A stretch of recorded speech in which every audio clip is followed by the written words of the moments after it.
Start करते हैं अपनी आज की वीडियो को। हमारा एपिसोड स्टार्ट होते ही सबसे पहले हम देखते हैं टियानड्रो एम्पायर और वुहान एम्पायर की आर्मी को, जिन सब के दरमियान फाइट उसी तरह से चल रही होती है। और अभी के लिए टियानड्रो एम्पायर के सोल्जर्स वॉल्स को पार करने वाली मशीन्स का यूज करते हुए वुहान एम्पायर की आर्मी पर अटैक कर रहे होते हैं और वुहान एम्पायर की जालिंग गेट पर मौजूद आर्मी के मेंबर्स को किल करते जा रहे होते हैं, जिसे देखते ही यूलिना कहती है, जल्दी से सारे सोल्जर्स को मेरा ये ऑर्डर बता दो कि हम लोग इस ब्रिज को डिस्ट्रॉय करने वाले हैं, क्योंकि हमें हर हाल में अपने सिटी को डिफेंड करना होगा, जिसके लिए हम लोग अपने सारे वेपन्स को लेकर सिटी वॉल पर जा रहे हैं और हमें हर हाल में टियानड्रो एम्पायर की इस फोर्स को रोकना होगा और उन्हें ये रिवर क्रॉस नहीं करने देना होगा, क्योंकि यहाँ से अगर वो लोग आगे आ जाते हैं तो हमारे लिए इस वॉर को जीत पाना काफी ज्यादा मुश्किल हो जाएगा और वॉर की सारी सिचुएशन ही टियानड्रो एम्पायर के हाथों चली जाएगी। जिसके साथ ही हम देखते हैं वेपन्स की सारी साइड्स भी ब्रिज की तरफ होना स्टार्ट हो जाती हैं और अभी के लिए ये सारे वेपन्स ब्रिज पर अटैक करने के लिए रेडी होते हैं और उसी के साथ ही कुछ सोल्जर्स अपने वेपन्स में बॉम्ब्स को कैरी करने के बाद ब्रिज पर अटैक करना स्टार्ट कर देते हैं,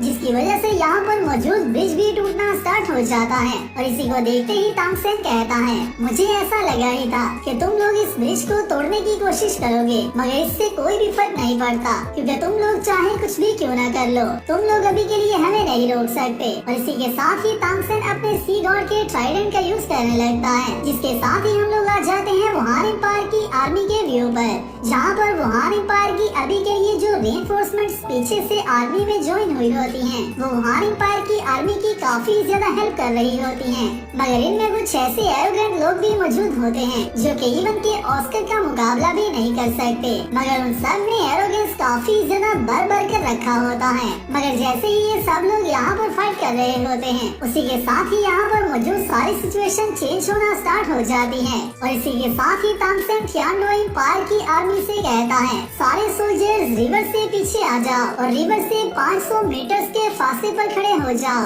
जो सुनते ही एकेडमी के सारे स्टूडेंट्स अपने साथ टियानड्रो एम्पायर की फोर्सेस को लेकर रिवर से बैक आना स्टार्ट हो जाते हैं और अभी के लिए इन लोगों को रिवर से 500 मीटर्स तक दूर जाना होता है, क्योंकि इनमें से किसी को भी इस बात का पता नहीं होता कि तांगसेन क्या करने वाला है। और इसी के साथ ही यूलिना और इवन के मास्टर्स भी काफी ज्यादा परेशान हो जाते हैं और इसी के साथ ही एम्परर शुइबांग कहता है, आखिरकार मेरे मास्टर क्या करना चाहते हैं, जिसके साथ ही हम देखते हैं तांगसेन को, जो कि अपनी मैक्स पावर को यहाँ पर लीश करता है और इसी के साथ ही अपने सी गॉड अवतार का यूज करता है, जिसके साथ ही तांगसेन की सोल प्रोटेक्टिव बॉडी भी एक्टिवेट हो जाती है, जिसे देखते ही सारे लोग काफी ज्यादा हैरान हो जाते हैं। मगर उसी के साथ ही तांगसेन अपनी टेक्निक को चार्ज अप करने लगता है, जिस सब को देखते हुए विदोंग कहती है, सी गॉड, तुम तांगसेन की हेल्प करना कब छोड़ोगे? तुम्हारी वजह से पहले ही काफी ज्यादा काम खराब हो चुके हैं। और इसी के साथ ही विदोंग यूलिना से कहती है, तुम टियानड्रो एम्पायर की आर्मी को रोकने के लिए रिस्पॉन्सिबल हो और तुम्हें हर हाल में उन्हें रोकना होगा।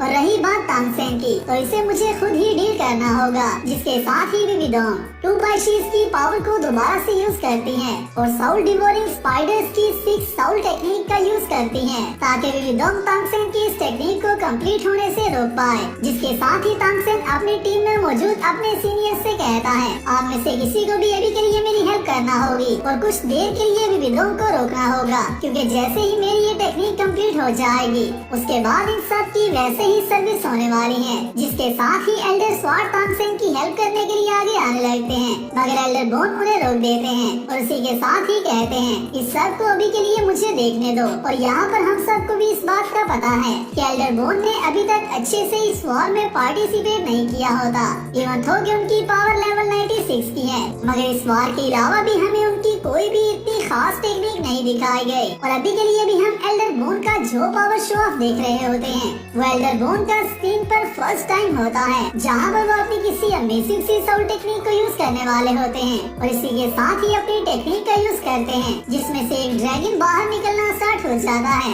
और उसी के साथ ही एल्डर बोन कहते हैं, ये बॉन्ड ड्रैगन भी ओशियन से ही आया है, जिसकी रोर पूरे आसमान को हिला सकती है। इसकी विरलमेंट काफी ज्यादा मैजेस्टिक है और ये वाटर को ही फॉलो करने के लिए जा रहा है, जिसके साथ ही हम देखते हैं ये ड्रैगन सीधा बिबिडोंग की तरफ अपना पॉइंट कर लेता है और इसी के साथ ही बिबिडोंग भी अपनी टेक्निक का यूज कर लेती है, जो कि स्पेस ऑफ डिस्ट्रक्शन होती है। मगर जैसे ही ये टेक्निक तांगसेन के पास आने लगती है, उसी के साथ ही एल्डर बोन तांगसेन के सामने उसे डिफेंड करने के लिए आ जाते हैं और यहाँ पर आते ही अपनी 9 soul spell ossified magical dragon का यूज करते हैं, जिसकी वजह से ये ड्रैगन सीधा जाते ही बिबिडोंग की स्किल से टकरा जाता है और एल्डर बोन का ये ड्रैगन बिबिडोंग की इस टेक्निक को होल्ड भी कर लेता है। मगर उसी के साथ ही बिबिडोंग 2/6 की पावर को थोड़ा सा और अब्सॉर्ब करती है ताकि उसकी सोल टेक्निक की पावर में थोड़ा सा बूस्टअप हो पाए। मगर उसी के साथ ही रोमलूम के फादर एल्डर बोन की पावर को भी बूस्टअप कर देते हैं ताकि उनकी टेक्निक भी उतनी ही ज्यादा पावरफुल हो पाए और उसी के साथ ही कहते हैं, मैंने अंकल बोन के मूव्स को काफी देर से नहीं देखा, तो आज के दिन ये देखकर मुझे काफी अच्छा फील हो रहा है। और इसी के साथ ही हम देखते हैं बिबिडोंग को, जो कि 2/6 की सोल पावर को अब्सॉर्ब तो कर रही होती है, मगर एल्डर बोन का कुछ भी नहीं बिगाड़ पाती। और यहाँ पर जैसे ही इन दोनों की पावर के क्लैश की वजह से ब्लो होता है, तो वहाँ पर बिबिडोंग 2/6 की पावर को इतना अब्सॉर्ब कर चुकी होती है कि 2/6 की बॉडी में से बोन्स बाहर आना स्टार्ट हो जाती हैं और उसकी बॉडी पर मौजूद सारा मीट वहाँ से रिमूव हो जाता है। मगर इस ब्लो की वजह से बिबिडोंग काफी ज्यादा पीछे जाकर गिरती है, जिसे कि ह्यूलिना देखकर काफी ज्यादा परेशान होती है और इसी के साथ ही एल्डर बोन भी पीछे आ जाते हैं। और ये सारी सिचुएशन देखते हुए यहाँ पर मौजूद सोल्जर्स काफी ज्यादा खुश हो जाते हैं, जिसके साथ ही तांगसेन अपनी टेक्निक का स्टार्टअप करता है और इसी के साथ ही तांगसेन की पावर में से लेयर्स निकलकर वाटर में जाना स्टार्ट हो जाती हैं, जिसे देखते ही मा होंगजुन कहता है, सी गार्ड वाटर की पावर को कंट्रोल कर सकते हैं और उसे जैसे चाहे वैसे यूज कर सकते हैं। तो बिबिडोंग की किस्मत काफी ज्यादा खराब है, क्योंकि वे सी गार्ड के सक्सेसर को वाटर के आगे ही रोकना चाहती हैं, जो कि हरगिज ऐसा नहीं हो सकता, क्योंकि तांगसेन इसी टेक्निक का फायदा उठाते हुए बिबिडोंग को काफी हैवी ब्लो दे सकता है। जिसके साथ ही हम आते हैं तांगसेन के व्यू पर, जो कि कहता है, हालांकि मैं अभी तक सी गार्ड की कंप्लीट पावर को एक्सेस नहीं कर सकता, मगर फिर भी मेरे सामने वाटर को यूज करना तुम सब के लिए टोटली यूजलेस है और वाटर का यूज करते हुए तुम लोग कभी भी हमारी आर्मी को नहीं रोक सकते। और इसी के साथ ही तांगसेन अपनी टेक्निक को स्टार्ट कर देता है, जिसके साथ ही यहाँ पर स्पेस चेंज होना स्टार्ट हो जाती है और यहाँ की सारी सिचुएशन भी बदलना स्टार्ट हो जाती है। और इसी के साथ ही तांगसेन अपनी टेक्निक के फाइनल स्टेप्स को भी परफॉर्म करने लगता है, जिसे देखते ही बिबिडोंग काफी ज्यादा शॉक होती है। और इसी के साथ ही हम दोबारा से आते हैं तांगसेन पर, जो कि अपनी सी गॉड की लाइट को दोबारा से अपने ट्राइडेंट में पुट करता है, जिसकी वजह से तांगसेन के ट्राइडेंट का साइज काफी ज्यादा बड़ा हो जाता है और इवन के यहाँ पर वो जियालिंग गेट की वॉल से भी काफी बड़ा लग रहा होता है। और उसी के साथ साथ इस वेपन को फॉलो करते हुए उसके पीछे वाटर की काफी बड़ी बड़ी लेयर्स मौजूद होती हैं,